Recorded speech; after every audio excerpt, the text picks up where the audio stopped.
Chapter 23. Dr. Kelman.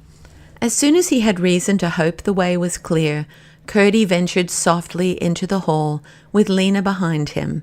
There was no one asleep on the bench or floor, but by the fading fire sat a girl weeping.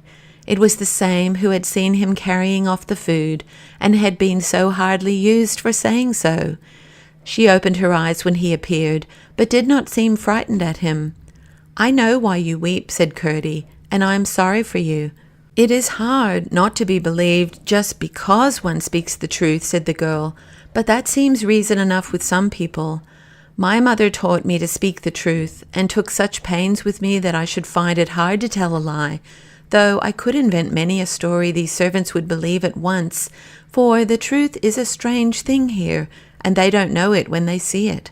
Show it them, and they all stare as if it were a wicked lie, and that with the lie yet warm that has just left their own mouths. You are a stranger," she said, and burst out weeping afresh. "But the stranger you are to such a place and such people, the better." "I am the person," said Curdie, "whom you saw carrying the things from the supper table." He showed her the loaf. "If you can trust as well as speak the truth, I will trust you. Can you trust me?"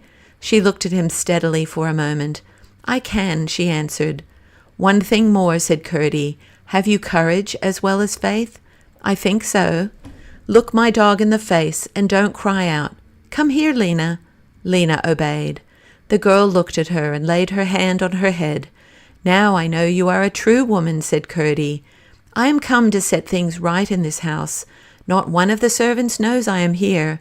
Will you tell them tomorrow morning that, if they do not alter their ways, and give over drinking and lying and stealing and unkindness, they shall every one of them be driven from the palace? They will not believe me. Most likely, but will you give them the chance?" "I will." "Then I will be your friend. Wait here till I come again." She looked at him once more in the face and sat down. When he reached the royal chamber, he found His Majesty awake, and very anxiously expecting him. He received him with the utmost kindness, and at once, as it were, put himself in his hands by telling him all he knew concerning the state he was in. His voice was feeble, but his eye was clear, and although now and then his words and thoughts seemed to wander, Curdie could not be certain that the cause of their not being intelligible to him did not lie in himself. The king told him that for some years, ever since his queen's death, he had been losing heart over the wickedness of his people. He had tried hard to make them good, but they got worse and worse. Evil teachers, unknown to him, had crept into the schools. There was a general decay of truth and right principle, at least in the city, and as that set the example to the nation, it must spread. The main cause of his illness was the despondency with which the degeneration of his people affected him. He could not sleep and had terrible dreams, while, to his unspeakable shame and distress, he doubted almost everybody.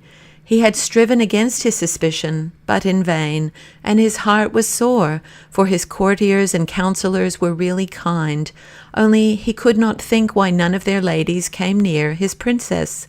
The whole country was discontented, he heard, and there were signs of gathering storm outside as well as inside his borders.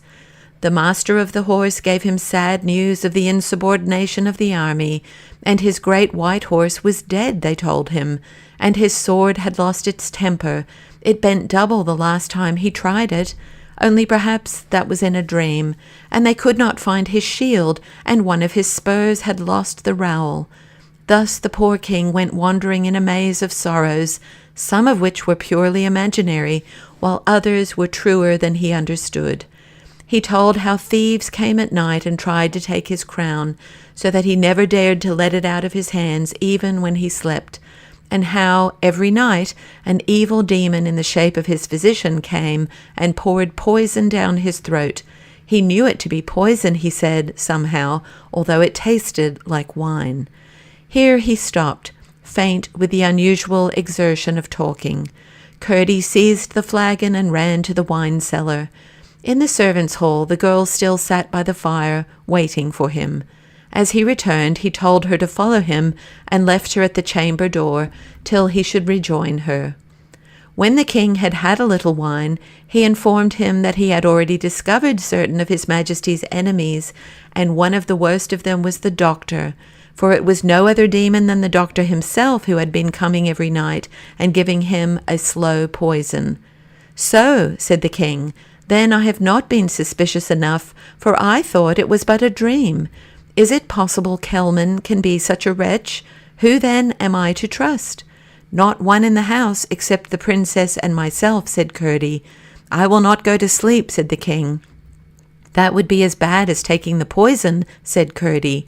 "No, no, sire, you must show your confidence by leaving all the watching to me and doing all the sleeping your majesty can." The king smiled a contented smile, turned on his side, and was presently fast asleep. Then Curdie persuaded the princess also to go to sleep, and telling Lena to watch, went to the housemaid. He asked her if she could inform him which of the council slept in the palace and show him their rooms.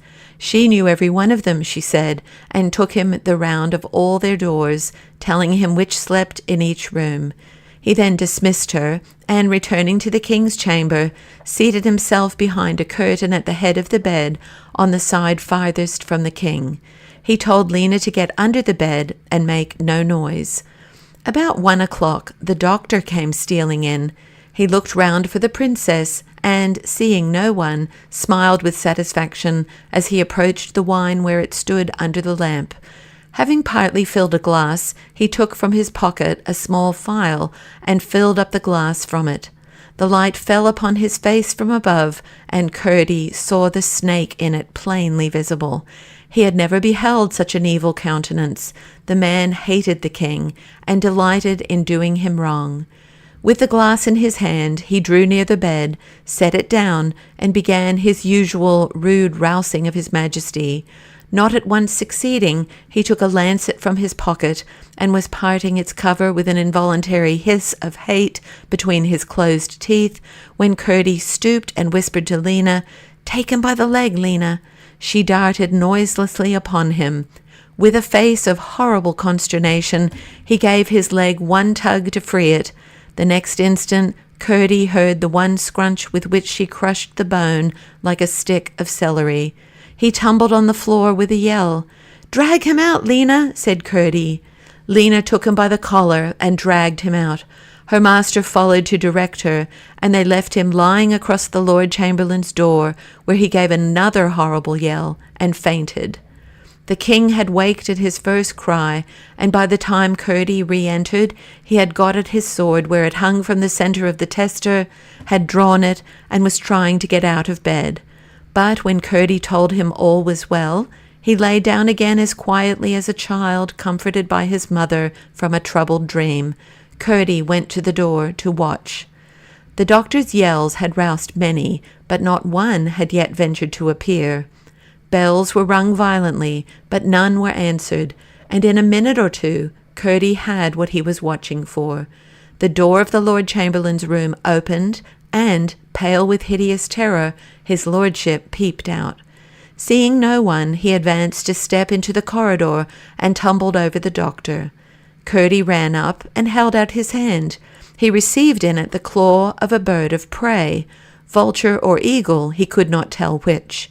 His lordship, as soon as he was on his legs, taking him for one of the pages, abused him heartily for not coming sooner, and threatened him with dismissal from the king's service for cowardice and neglect. He began, indeed, what bade fair to be a sermon on the duties of a page, but catching sight of the man who lay at his door, and seeing it was the doctor, he fell out upon Curdie afresh for standing there doing nothing, and ordered him to fetch immediate assistance. Curdie left him, but slipped into the king's chamber, closed and locked the door, and left the rascals to look after each other. Ere long he heard hurrying footsteps, and for a few minutes there was a great muffled tumult of scuffling feet, low voices, and deep groanings. Then all was still again. Irene slept through the whole, so confidently did she rest, knowing Curdie was in her father's room, watching over him.